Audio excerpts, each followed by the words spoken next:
À qui la faute entre les pasteurs et les brebis? Je vous rappelle encore, si vous voyez que je n'ai pas terminé l'enseignement, n'oubliez pas de m'écrire sur plus 243 81 86 81 652. Plus 243 81 86 652, c'est mon numéro WhatsApp. N'oubliez pas de m'écrire. En tout cas, n'oubliez pas de m'écrire. Vous allez avoir l'enseignement au complet. C'est votre enseignement. Il y a une plateforme dans laquelle on met des serviteurs de Dieu. Maintenant, j'ai créé une plateforme où on met des serviteurs de Dieu, où vous pourriez avoir de numéros. Déjà, je vous rappelle que c'est dimanche ici, pour ceux qui nous suivent, il y aura une conférence en ligne de l'école de mariage, Remets-moi mon mariage. Si vous êtes intéressé, vous pouvez entrer dans cette école de mariage. À qui la faute entre les pasteurs et les brebis? Nous allons parler d'une chose très importante, la déontologie des pasteurs et des brebis. C'est quoi la déontologie? La déontologie, c'est un code de conduite, les règles morales d'une profession.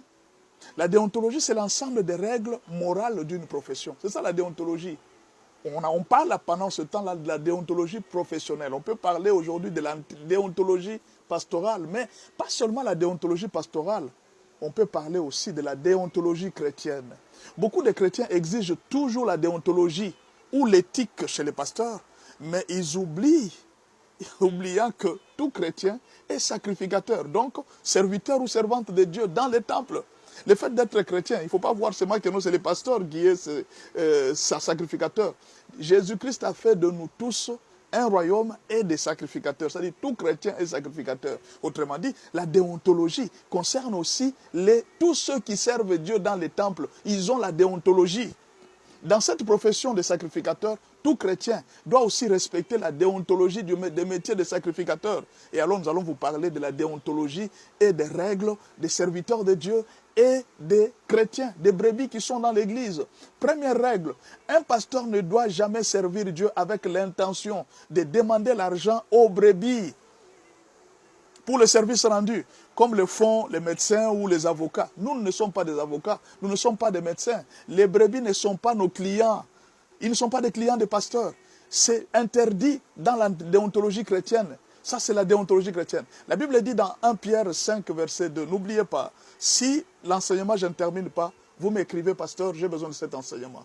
1 Pierre 5, verset 2, paissez les troupeaux de Dieu qui est sous votre garde, non par contrainte, mais volontairement, selon Dieu, non pour un gain sordide, mais avec dévouement. C'est votre règle. Vous devez les paître les brebis sans demander de l'argent. C'est avec dévouement que vous devez le faire. Maintenant, revenons aux brebis.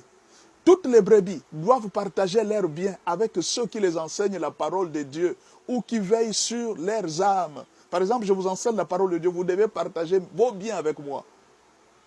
Celui qui vous enseigne la parole de Dieu, vous devez partager vos biens avec lui. C'est ça la déontologie chrétienne. Malheureusement, les autres exigent à ce que les autres puissent respecter. Les pasteurs doivent respecter la déontologie. Mais les chrétiens, eux, ne peuvent pas respecter la déontologie. C'est la faute au pasteur. Tout, c'est la faute au pasteur. Non. Chacun a sa déontologie, nous devons respecter. Galates 6:6. Que celui à qui l'on enseigne la parole fasse part de tous ses biens à celui qui l'enseigne. Galates 6, verset 7. Ne vous y trompez pas. On ne se moque pas de Dieu. C'est qu'un homme aura semé, il le moissonnera aussi. Même Jésus-Christ était assisté matériellement par ceux qui l'accompagnaient. Luc 8, verset 3. Jeanne, femme de Chuza. En fait, je m'arrête un peu. Chuza, c'était qui? Chuza, c'était l'intendant. Chuza était l'intendant d'Hérode. Intendant d'Hérode, il était chef de la maison civile d'Hérode. Suzanne et plusieurs autres qui l'assistaient avec leurs biens. Jésus-Christ avait des gens qui étaient dans le gouvernement, qui venaient l'assister avec des biens.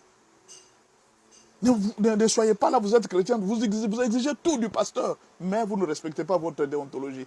Deuxième déontologie, c'est les pasteurs.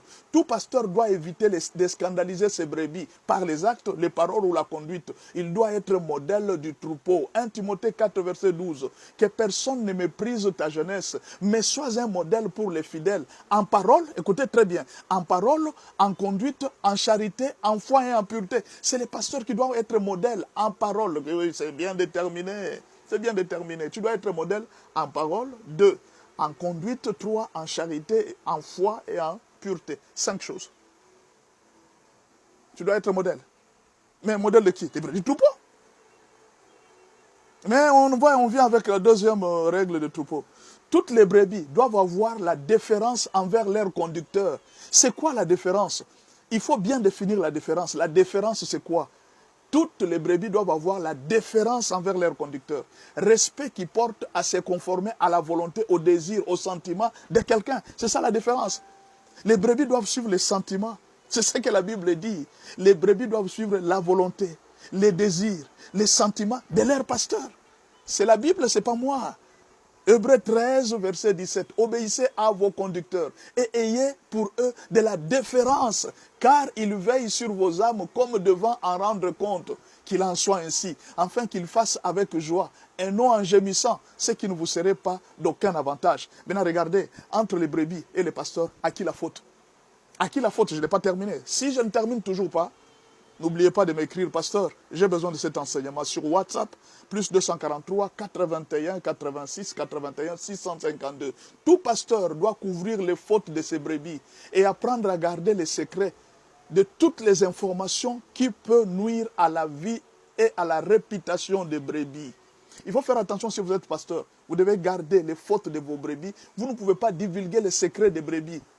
Proverbe 11, verset 13. C'est lui qui repent la calomnie, dévoile les secrets. Mais c'est lui qui a l'esprit fidèle les garde. Proverbe 25, verset 9. Défends ta cause contre ton prochain, mais ne révèle pas les secrets d'un autre. Proverbe 25, verset 10. De peur qu'en l'apprenant, il ne te couvre de honte et que ta mauvaise renommée ne s'efface pas. C'est-à-dire, si tu commences à livrer les secrets des gens, tu vas perdre la réputation. Cher pasteur, tu as compris ta déontologie. Je viens avec la déontologie des brebis. Toutes les brebis sont tenues à cacher la nudité de leur pasteur, sans découvrir comme l'excellent fils de Noé. Vous cachez la nudité sans la découvrir.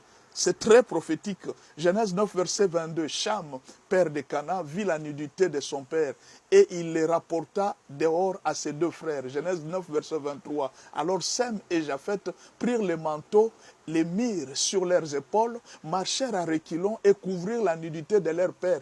Comme leur visage était détourné, ils ne virent point la nudité de leur père. Comment un chrétien va chercher à fouiller la vie d'un serviteur de Dieu jusqu'à voir la nudité de son père? Vous commencez à utiliser des caméras, à suivre vos pasteurs, même jusque dans les hôtels, à les filmer et à les faire sortir. Ou alors ce ne sont pas des vrais brebis, ce sont des agents du diable qui sont venus dans l'église comme les brebis. Les brebis sont tenus à garder les secrets, à cacher la nudité de leur père. 7. Aucun pasteur ne doit abandonner les brebis que Dieu lui a données. J'ai bien dit. Aucun pasteur ne doit abandonner les brebis que Dieu lui a données. Il peut même sacrifier sa vie pour ses brebis. Aucun pasteur ne peut abandonner les brebis. Oh non, moi je vais en Europe, j'ai trouvé que la vie... Tu ne peux pas abandonner les brebis. Jean 10, verset 11. Je suis le bon berger. Le bon berger donne sa vie pour ses brebis. Mais les mercenaires, qui n'est pas les bergers et à qui n'appartiennent pas les brebis, voient venir le loup, abandonne les brebis et prend la fuite. Et les loups les ravit et les disperse. Tu vois la famine. Les loups, c'est la famine. Les loups, ce sont les difficultés financières. Les loups, c'est ce qui arrive dans ton mariage. Les problèmes qui ne se terminent pas. Tu vois les loups venir, tu abandonnes les brebis et tu t'en vas. Tu vois les ropes venir, tu abandonnes les brebis et puis tu t'en vas. Aucun pasteur, aucun berger ne peut abandonner ses brebis. Il doit être prêt à sacrifier même sa vie pour ses brebis. Si je ne termine pas, écrivez-moi. Aucune brebis n'est autorisée à abandonner son assemblée pour un autre sans recommandation préalable de l'assemblée de départ. C'est la Bible. Pourquoi tu peux quitter une église en allant dans une autre église alors que tu n'as pas été recommandé? C'est un péché. C'est interdit. Hébreux 10, verset 25. N'abandonnons pas notre assemblée comme c'est la coutume de quelques-uns. Nous avons suivi certaines coutumes, mais exhortons-nous réciproquement, et cela d'autant plus que vous voyez s'approcher les jours.